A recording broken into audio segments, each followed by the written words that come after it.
Hey everyone, this is Tim from YourSixStudios. Today in this video, I'm going to show you how to start up the Nintendo eShop on your Switch without entering a password. So this can be really annoying if you constantly go to this and you have to enter in the password all the time. So let's go to the Nintendo eShop now.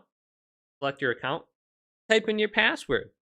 Now, after this loads, we want to go up to the top right and go to our user icon. So go to the right, go up, select A on our little profile.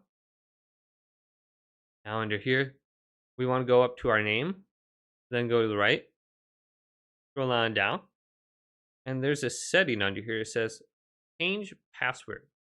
All right, starting Nintendo eShop, we have the option to skip password.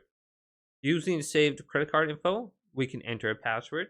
Using your linked PayPal account, enter. So just go to change under here, and you have the option to skip it.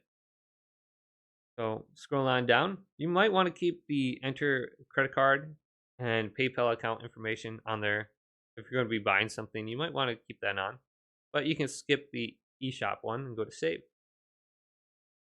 And then you should be good to go. Every time you start this now, you won't need a password. Hopefully this quick little video did indeed help you out. If it did, leave it a big thumbs up and subscribe my channel down below for more tech videos coming up next on YourSixStudios.